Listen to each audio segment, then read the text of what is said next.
Within the child welfare system itself, there have been several major advances in the last 40 years, led in large part actually by the Children's Defense Fund.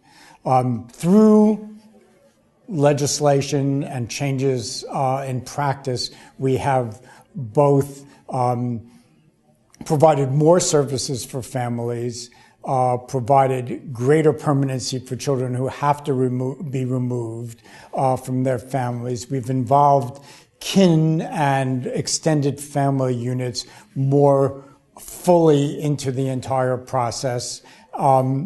And at a broadest level, there's been an enormous reduction over the last 20 years in actual physical and sexual abuse of children. There's actually been close to a 60% reduction in reported cases of physical and sexual abuse of children.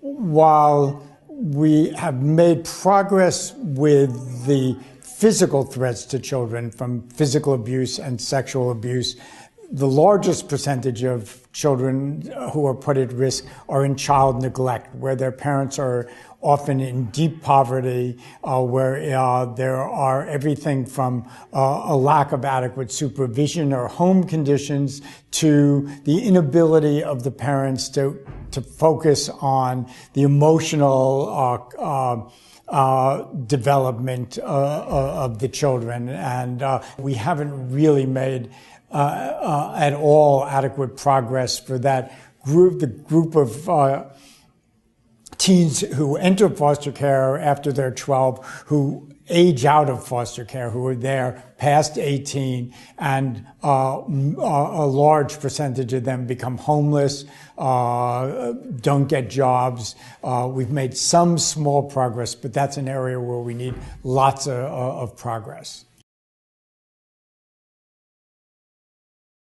The child welfare system is structured to protect children from imminent harm, from being sexually abused or from physical injuries. It's not structured to be able to facilitate the emotional and cognitive development of the children in the system. It will never have that mission. It never will have those resources or training, and therefore we need to develop an alternative system. 0 to 5 is a very critical period for children in which they develop neurologically as well as emotionally, that we need much better systems aimed at families where the children are at risk in terms of emotional safety, if not physical safety. And we need to do that by having much more intensive and coordinated services that bring parents who are isolated from the state into a trusting relationship with good programs like home visitors, early Head Start. I would start it with the program that's the most popular for families at risk, which is a Women, Infant, and Children program, WIC. That those programs have to be expanded. They need to have a greater range of resources available to them, and they have to work more continuously and in a more coordinated fashion from the time that a mother is pregnant to the time that the child reaches age 5.